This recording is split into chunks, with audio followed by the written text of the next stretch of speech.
The memory was not sharp. It was not clear like a photograph or a film. It came instead like a stain on the mind, something that refused to fade no matter how many years passed. People spoke about nightmares that children had, the ones where they cried out in the middle of the night and begged for comfort. But some memories did not fit into the neat category of dreams.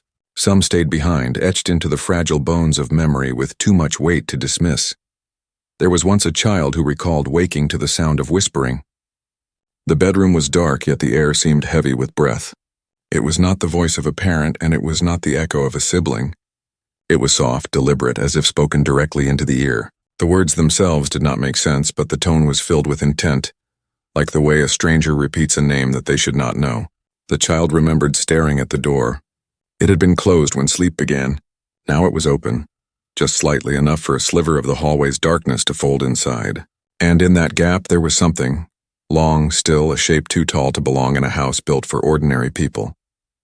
The story was repeated years later, by others who grew up in houses that looked almost the same.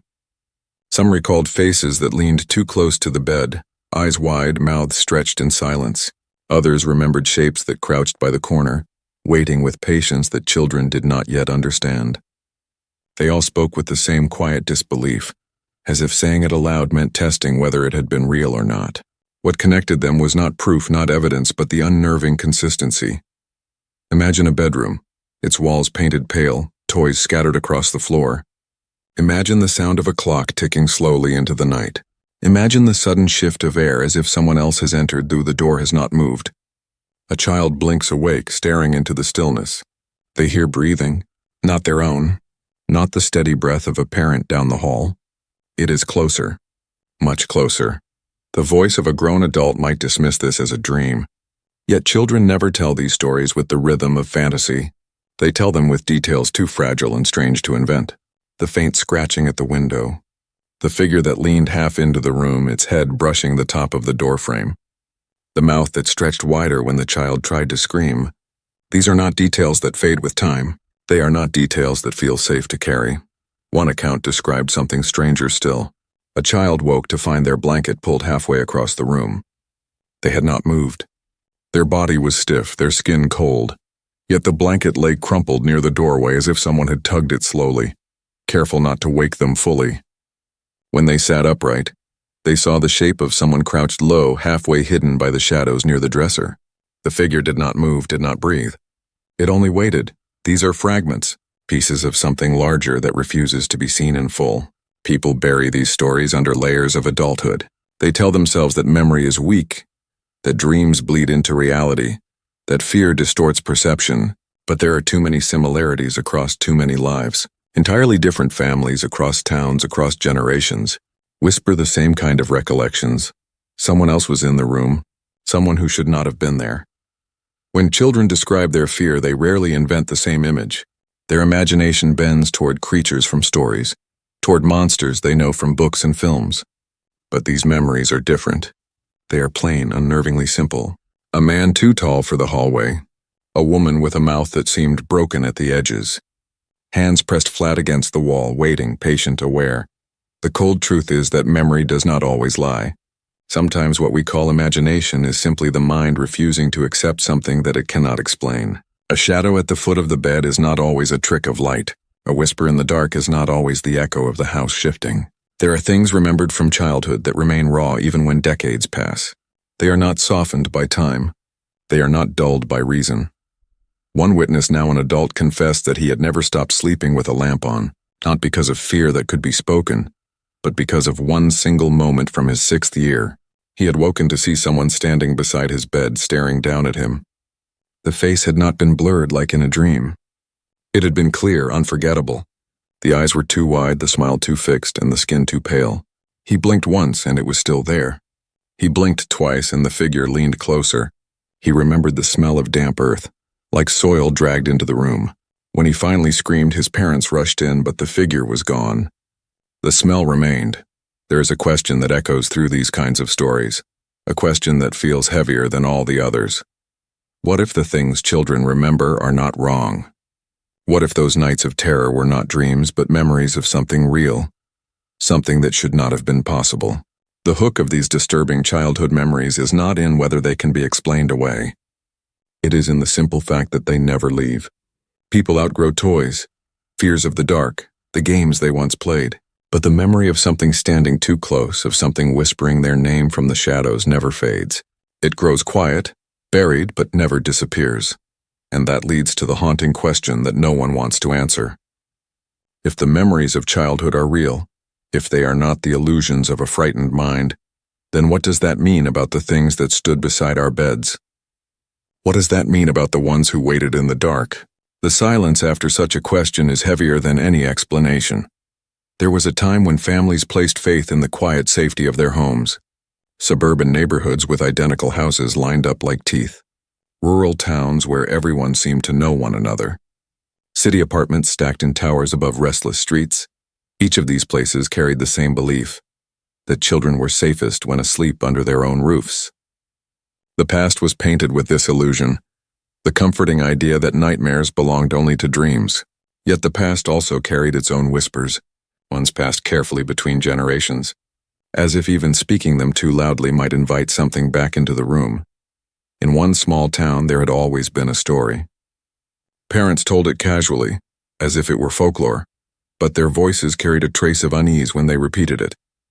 They said children sometimes spoke of visitors at night, strangers who slipped into their rooms unseen by adults.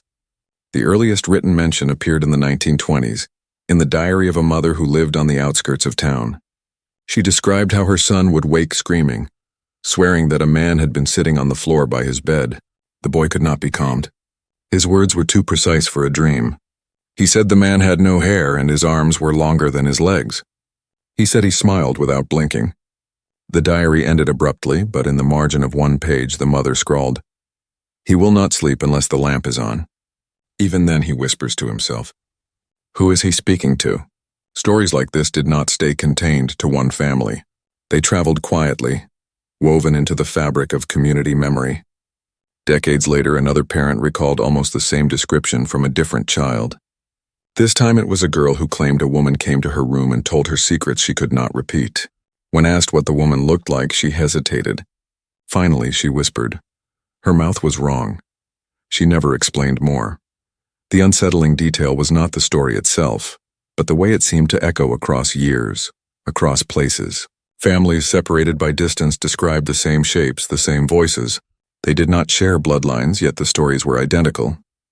It was as if the memories did not belong to individuals at all, but to something older, something passed invisibly like an inheritance that no one wanted. By the mid-century, psychologists began to take an interest. In archived papers, cases of night terror phenomena often contained fragments that were never explained. Some children described the visitors not just as shadows, but as beings who seemed to know them. One report from 1954 included a chilling note. The subject insists that the figure called her by name. No other detail of the dream was fantastical. It was described with the same level of detail as waking memory. The records multiplied. A rural farmhouse in the 1960s, a suburban cul-de-sac in the 1970s, a cramped apartment block in the 1980s. Each time, the families tried to explain it away. They told themselves that children were imaginative, that they had seen something on television, that their fears were simply the result of shadows and suggestion. Yet each family admitted something darker under their breath, that they felt watched too, even if they never saw anything themselves. The pattern carried weight. Some communities whispered of a curse, others of folklore older than the land itself.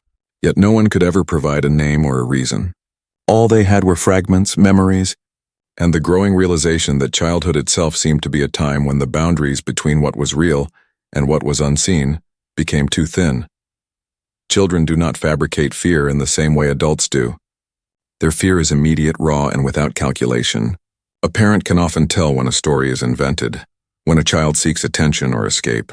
But the memories that linger, the ones told with trembling lips and averted eyes, carry something else. They are spoken reluctantly with the heavy tone of confession. The emotional stakes deepened when families realized that the children did not simply forget. They grew older, and still the memories clung to them like smoke. Some refused to sleep in their own rooms well into their teenage years. Some carried nightlights into adulthood, embarrassed but unable to sleep in darkness. Others avoided mirrors at night, recalling faces that leaned too close to their reflection when they were small. These details may have seemed trivial to outsiders, but within the homes themselves they became fractures, silent but widening. Parents felt guilt they could not express. Children felt fear they could not rationalize. In certain neighborhoods, people began to share their stories cautiously, often at late hours when honesty slipped through more easily. They spoke of doors that creaked open even after they had locked them. They spoke of the strange smell of damp soil appearing in rooms with no explanation. They spoke of waking to find their children's toys rearranged, lined up carefully across the floor as if someone else had been playing in the night. These were not the kinds of stories one wanted to believe, but they continued to appear, relentless in their repetition. The background of these memories became clear. They were not isolated. They were not confined to a single town or generation. They belonged to something broader, something persistent. Childhood was supposed to be a sanctuary, a fragile stage protected by the safety of home. But what if it was also the most vulnerable time? The moment when children saw what adults could not. What if those early memories were not nightmares at all, but the truest glimpses of something that still lingers, silent and patient on the edges of the dark? This was the context people tried to bury under the routine of ordinary life. Yet history had preserved enough fragments, enough fearful testimonies to reveal a thread too thick to ignore. And once that thread was pulled, it unraveled into the realization that the memories were not only disturbing, they were impossible to escape. The strange memories did not always begin as terrors in the night. Often they began as the smallest of disturbances, the kinds of details that could be excused as the result of restless sleep or childish imagination. Yet those disturbances grew, piling one atop another until the weight could not be ignored. A child would speak of hearing footsteps in the hallway after the entire family had gone to bed. Another would complain that toys were moved, rearranged into patterns too deliberate for random play. A glass of water left by the bedside was found on the dresser, untouched, though no one admitted to moving it. At first, these details slipped by as fragments of ordinary life, dismissed with the easy explanation that children dreamed and confused dream with waking. But soon the frequency sharpened and the pattern emerged. Something was happening, and it was happening to more than one child. The first escalation came when children began to describe figures. Not shadows, not vague shapes, but details spoken with alarming precision. One boy described someone standing in the doorway, too tall for the frame, the head tilted to the side as if it struggled to fit into the room. Another child insisted that a woman sat on the edge of her bed, her weight pressing into the mattress, though the blanket did not move. The girl said she tried to speak, but the woman placed a hand against her chest and whispered, "Do not breathe." These words carved themselves into the child's memory with the permanence of a scar. She never forgot them, no matter how many years passed. Parents clung to reason, but reason faltered. They told themselves that children absorbed stories from each other, that imaginations fed on shadows and silence. Yet the stories came from households that did not share walls, from children who did not share playgrounds, from families who did not even know each other. And still the images overlapped. The tall man with the wide eyes, the pale woman with the mouth that seemed torn at the edges, the footsteps that stopped just outside the door, waiting, patient as if listening for the moment fear peaked. The contradiction deepened when physical traces began to appear. Scratches on arms and legs that had not been there before sleep. Bruises shaped like long fingers pressed into soft skin. Locks found undone in the morning, though parents swore they had been latched. In one case, a mother discovered every window in her house open by a fraction, though she remembered shutting them tightly against the winter air. Her daughter, pale and shaking, whispered, "He asked if he could come in." The community did not want to believe. To admit the truth meant breaking the illusion of safety. Still, whispers spread. Families compared notes in quiet corners, their voices dropping when they realized how much of their experiences aligned. The same names spoken at night by voices no one recognized. The same smells, soil, damp earth, old wood, lingering in rooms that had not been opened for weeks. The same drawings left behind by children depicting figures with hollow eyes and too many teeth. Teachers noticed, too. In classrooms, children who once drew pictures of animals or houses now scribbled distorted faces, shadowed forms towering over small stick figures lying in beds. When asked what these drawings were, the answers chilled even the most skeptical adults. That is who watches me. That is who calls my name. That is who comes when the lights are off. The buildup was not only in the details themselves, but in the persistence of memory. Children spoke with conviction, unshaken even when corrected. When parents told them it was only a dream, their faces hardened. They repeated what they had seen, not with the fantastical embellishments of invention, but with the clarity of someone repeating a lived truth. This unwavering insistence wore down parents who had once clung to rationality. They began to doubt themselves. They began to listen more carefully at night. Some even admitted to hearing faint knocks, faint breathing, faint movement in the walls that had no source. The turning point came when entire households began to feel it. It was no longer only children waking in terror.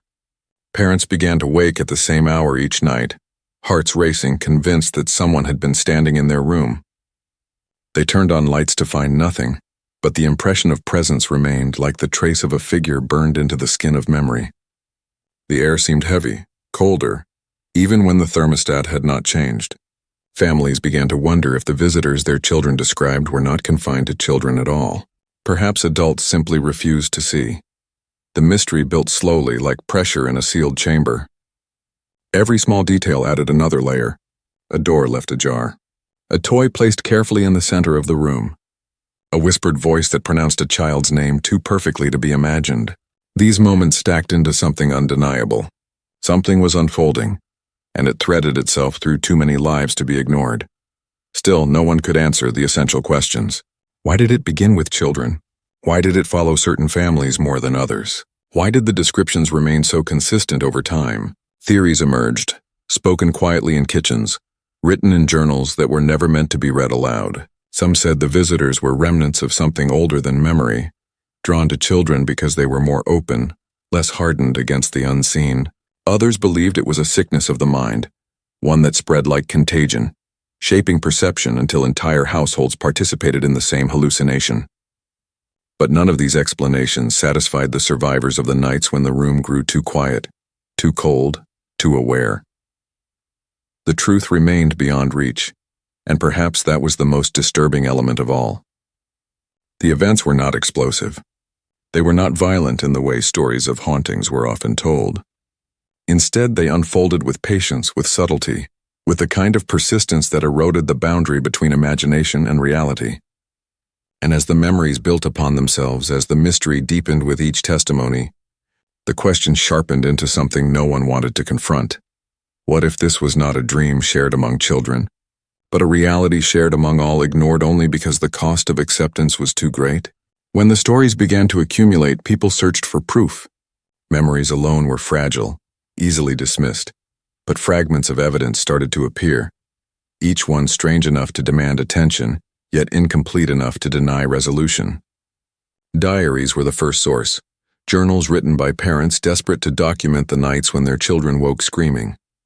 In one entry, a mother wrote that she had checked on her son after midnight and found him standing at the window with his hands pressed against the glass. His eyes were open, yet he did not respond when she called his name. Only when she shook him did he blink, as if startled awake. In the corner of the window frame, she noticed condensation marks, shaped vaguely like fingers pressed from the outside. She swore no one could have reached that window, not from the second floor. Another record came in the form of drawings. Psychologists often asked children to express their fears on paper, believing the act might reveal inner struggles. Instead, the drawings revealed something else. The same shapes appeared again and again across different households across years. A figure too tall for the room crouched in order to fit. A woman with hair that hung down in strings, her mouth opened wider than it should. The images were crude, but the details remained hauntingly consistent. Most unsettling of all was the placement. In many drawings, the figures were positioned beside the bed, leaning in close as if to watch without interruption. Testimonies added weight to these fragments. An investigator in the 1970s collected accounts from families in a single county, where children described similar visitors. The recordings, though grainy and crackling with static, carried the same tone of reluctant truth. One child whispered, "He knows when I am awake.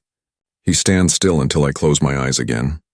Another confessed, "She told me not to tell you. She said you would not believe me." The parents who listened grew pale, recognizing the same sentences their own children had muttered in private. Theories began to swirl, each one attempting to place logic over unease. Psychologists argued for sleep paralysis, a condition in which the mind awakens while the body remains frozen. In that state, hallucinations often occur, accompanied by overwhelming dread. It was a compelling explanation, except for the contradictions. Sleep paralysis typically ends when a person is touched or shaken awake, yet many parents describe their children standing, walking, even screaming in terror, their bodies far from frozen. Others argued that children's minds invented figures to embody fears they could not name. But how then did so many different children, isolated by miles and decades, imagine the same shapes, the same whispers, the same wrongness of proportion? Some researchers pushed further, considering repressed trauma. They suggested the visitors were masks created by the mind to protect against something far more human, far more explainable. Yet even this theory faltered under the details. Not all the children came from broken homes. Many grew in stable families, yet their stories carried the same disturbing consistency. Trauma might explain nightmares, but could it explain the smell of soil lingering in rooms? The fingerprints pressed into the glass, the doors found unlocked though no one admitted opening them? Artifacts complicated the matter further. In one case, a family discovered a thin line of small stones placed in a circle around their daughter's bed one morning. She swore she had not touched them. The stones were damp, as if pulled from the riverbank half a mile away. No one in the family could explain how they had arrived there. In another account, a boy was found clutching a rusted key in his sleep, his hand locked tight around it. When he awoke, he claimed the tall man had given it to him, saying he would need it when the time came. The key did not fit any lock in the house. Experts interviewed these families and documented their findings, but the contradictions only deepened the unease. Every logical explanation unraveled under scrutiny. If the memories were hallucinations, why did unrelated children describe the same visitors in different regions? If it was trauma, why did physical traces sometimes remain behind? If it was folklore, why did the stories emerge even in households with no knowledge of older tales? The strangest evidence came from recorded audio. In the late 1980s, one family placed a small tape recorder in their son's bedroom after he insisted the whispers returned each night. The tape was reviewed the following morning. For the first hours, there was nothing but static and the faint rhythm of breathing. Then, just before 3 o'clock, another sound emerged. A voice. It was faint, distorted, and impossible to place in terms of gender or age. Yet it spoke the child's name clearly, dragging each syllable with deliberate weight. The recording was played for experts who dismissed it as interference, a frequency picked up from a nearby transmission. But the parents knew their home was miles away from any source that could have bled into the tape. They never used the recorder again. Each clue pointed in a direction, but none reached its destination. Reports contradicted themselves. Testimonies bled into folklore. Artifacts vanished before they could be studied. The deeper one looked, the more the picture refused to come into focus. It was like staring at a photograph blurred deliberately at the edges, enough to suggest something was there, never enough to prove it. The mystery fed on this lack of resolution. Evidence could not explain away memory, and memory could not settle into dream. The result was a liminal state, an endless half-belief that gnawed at both families and researchers. The more one investigated, the more one began to feel that perhaps proof was not possible. Not because the events were false, but because they belonged to something that existed just beyond the limits of being measured. And so the questions grew louder. What do these clues mean? Were they fragments of human fear taking form in the mind? Or were they glimpses of something watching? Something that left only hints behind, careful to never be caught in the full light. The silence that followed was never comforting. Fear does not remain contained in the night. It spreads like water seeping through cracks in the walls until it stains everything. What began as isolated disturbances grew into a weight that pressed down on entire households. Parents who once spoke gently about bad dreams began to lose their composure. They sat at the edges of their children's beds watching them sleep, waiting for the scream that might come, hearts pounding with anticipation of a terror they could not predict. Nights stretched long, broken by sudden cries, and mornings carried the hollow exhaustion of families who no longer trusted the comfort of rest. What unsettled them most was not simply the fear itself, but the persistence of it. Children outgrow monsters. They move past the creatures of imagination. Yet these fears did not vanish with age. They remained sharp, clear, and unyielding, as though memory itself refused to soften. A boy who had once described the tall figure at his door began to refuse to enter his own room after dusk. He slept on the living room couch, eyes fixed on the glow of the television until exhaustion pulled him under. When questioned, he said the figure had promised to return. The boy's parents alternated between anger and despair, one moment scolding him for refusing to act his age, the next holding him tightly when his trembling would not stop. The household grew tense, frayed at the edges by sleeplessness and doubt. The father admitted to colleagues at work that he no longer felt at ease in his own home. He would catch himself staring at corners, convinced something shifted just beyond his sight. Other families reported similar unraveling. Children became quiet, withdrawn, their laughter thinning out until silence filled the spaces where play once lived. Some spoke in whispers to themselves as though conversing with someone unseen. One girl developed the habit of covering every mirror in the house with cloth, insisting that reflections were not to be trusted. When her mother asked why, she answered with chilling certainty, "Because she looks back even when I do not." The weight of these words settled in the house like dust that never cleared. For parents, the psychological toll was its own prison. They struggled between rational explanations and gnawing suspicion. They wanted to believe in science and the stability of the mind, yet they could not shake the way their children's eyes filled with terror. It was not the kind of fear that could be faked. It was raw, unpracticed, and absolute. To dismiss it felt like betrayal, yet to acknowledge it meant opening themselves to the possibility that something truly unknown lingered in their homes. Families fractured under this tension. Marriages strained. Conversations ended in silence. The fear was never spoken of fully, yet it was always there, waiting in every unlit hallway, in every creak of the house settling after dark. Psychologists who interviewed survivors of these childhood memories noted the long shadow it cast across their lives. Many described a constant sense of being watched. Some admitted that even as adults they could not sleep with the door to their bedroom closed. Others carried a lifelong distrust of silence, needing the hum of background noise to reassure themselves they were not alone. A man in his 40s confessed he had not slept more than 4 hours at a time in decades, always waking at the same hour each night, his chest tight with the certainty that something lingered nearby. He never saw it again, yet the memory of childhood left him marked, forever waiting for the moment it might return. Communities, too, carried the scars. In small towns where these stories accumulated, paranoia spread like an infection. Parents warned their children not to talk about what they saw, fearing that speaking it aloud gave it strength. Yet this silence only deepened the isolation. Neighbors grew suspicious of one another. Families moved away quietly, leaving houses empty, windows dark. In some areas, houses with histories of such memories were left unsold for years, avoided as if the walls themselves carried contamination. The sense of being stalked by something nameless was not confined to children. It became an atmosphere, a presence that settled over entire neighborhoods. What disturbed survivors most was not just the fear, but the erosion of certainty. They did not know what had happened to them. They only knew what they remembered. The human mind craves answers, yet these experiences offered none. The result was a fracture in identity, a splitting of self. They grew into adults who doubted their own perceptions, who second-guessed every flicker of shadow, who questioned whether their minds had betrayed them or whether the world itself held something they were not meant to understand. That uncertainty was its own form of torment. Some carried guilt as well.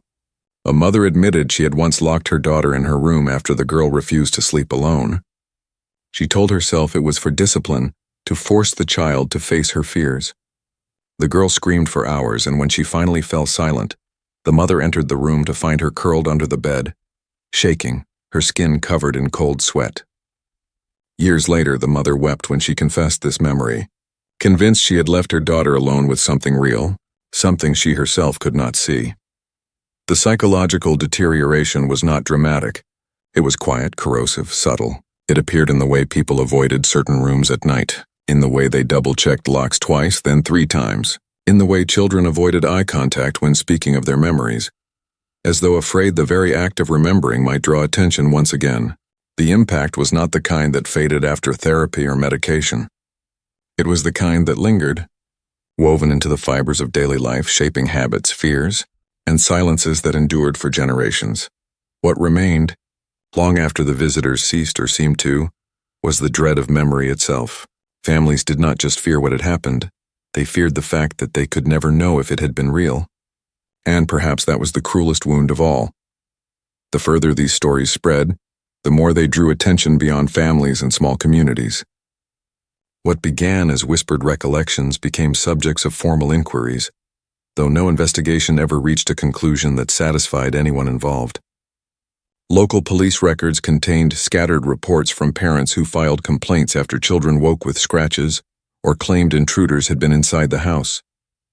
Officers inspected doors and windows, found no signs of forced entry, and closed the cases with the label of imagination or night terror. Yet even officers admitted quietly that some homes felt different. A deputy in one rural county noted in his log that when he stepped inside a house after one such report, the air felt unnaturally heavy like before a storm, though the sky was clear. He never returned to that house again. Psychologists attempted to explain the patterns, but the theories contradicted one another as much as the testimonies did. One school of thought blamed collective hysteria, a form of contagion in which stories passed between children and families until fear hardened into shared hallucination. This seemed logical until one considered the distances. Families who did not know one another described identical figures, sometimes separated by hundreds of miles. Another theory invoked repressed memory, suggesting that the visitors were a mask placed by the mind to cover something traumatic. But this fell apart when the stories came from households with no history of abuse or instability. In fact, many families were steady, supportive, and stable, yet the children inside them spoke with the same terror, drew the same images, and carried the same wounds. Folklorists were drawn to the similarities across regions and cultures. They noted how tales of watchers, night visitors, and shadowed figures appeared in nearly every tradition. Some described them as spirits that lingered in thresholds feeding on fear. Others called them remnants of the dead who had not crossed over, tied to the places where children were most vulnerable. Still others believed they were not spirits at all, but something older, something that had always existed in the dark, slipping into homes long before locks and lamps were invented. The unsettling detail was that none of these folkloric descriptions fully matched the stories at hand. Instead, the modern accounts seemed to combine fragments of many traditions, as though the same presence had been seen across time, shifting slightly but always recognizable. Paranormal investigators entered the picture with their tools: cameras, recorders, electromagnetic sensors.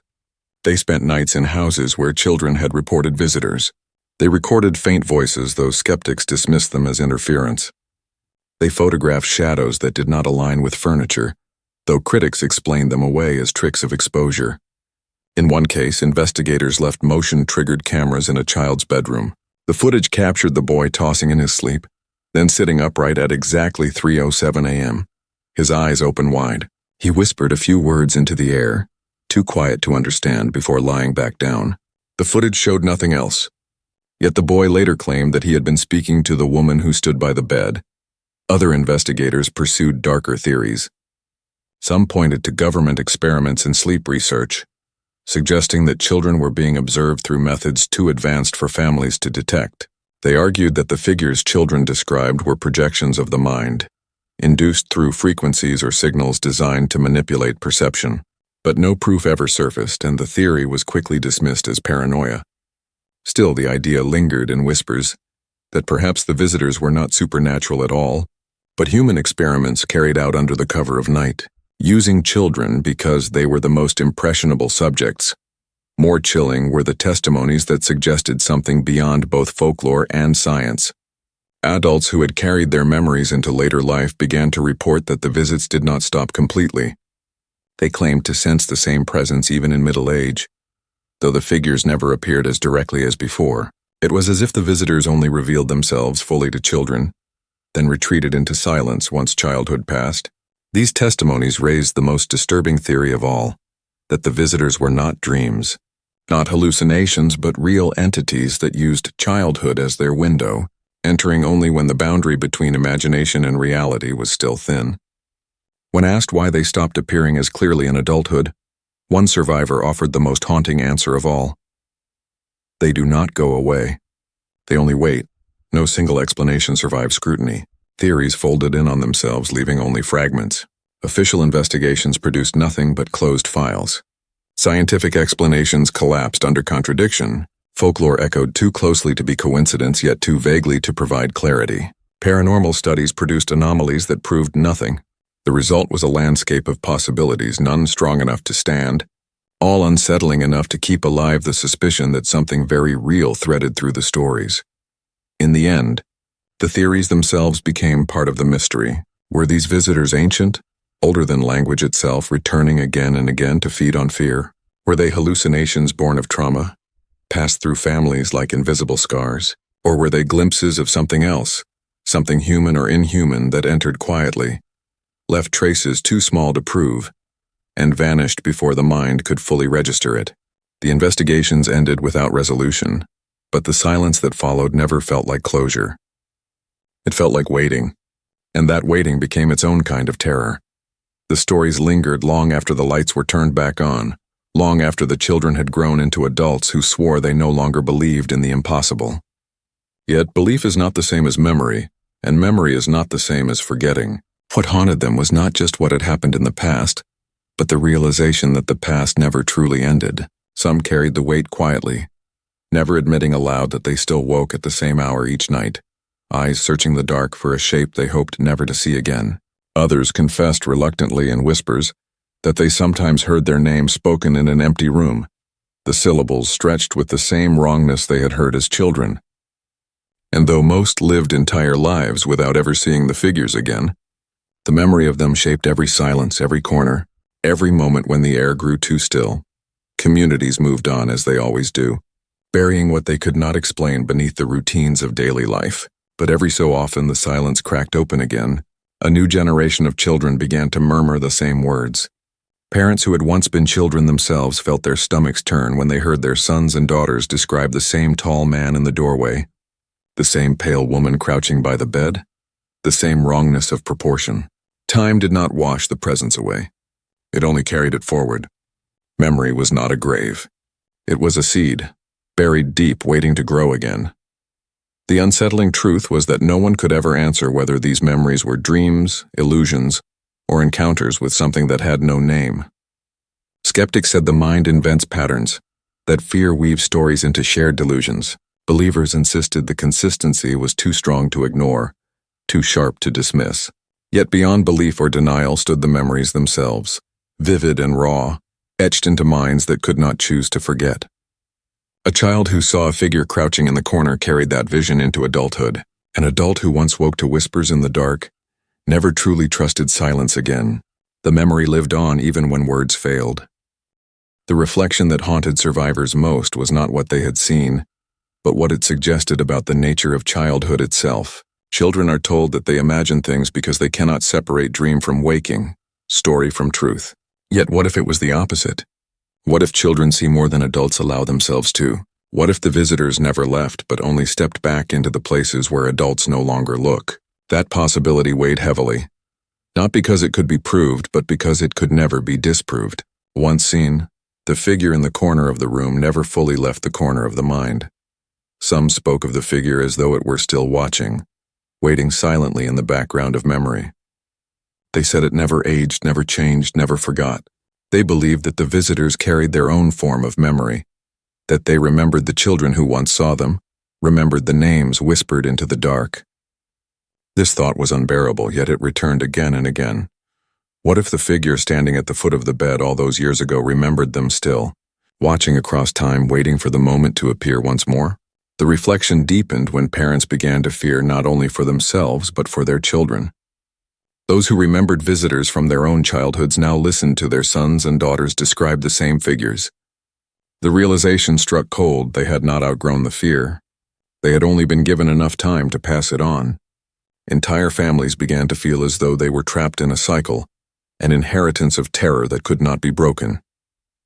The faces changed, the rooms changed, but the stories remained the same.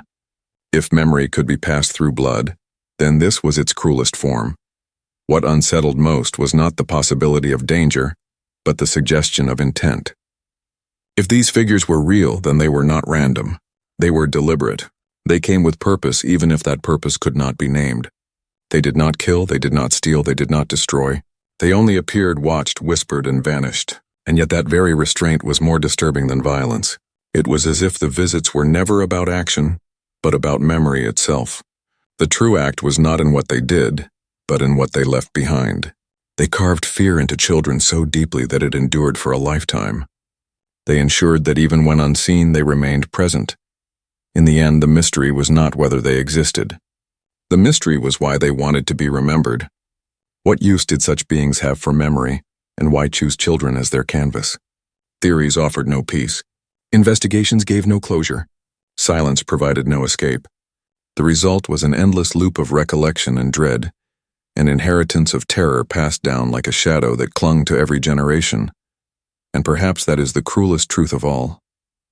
The visitors do not need to appear anymore. They have already won. They live not in the dark corners of rooms, but in the minds of those who cannot forget. They live in the hesitation before turning off the light, in the unease of waking at 3 o'clock in the morning, in the sense that someone is standing just beyond the edge of vision. They live in memory, and memory never dies. So when the lights go out tonight, when silence presses heavy against the walls, ask yourself the question that has haunted every child who grew into an adult still carrying the weight of their childhood fears. If you remember the figure at the foot of your bed, the whisper in your ear, the presence that leaned too close in the dark, then consider this. What if it remembers you too?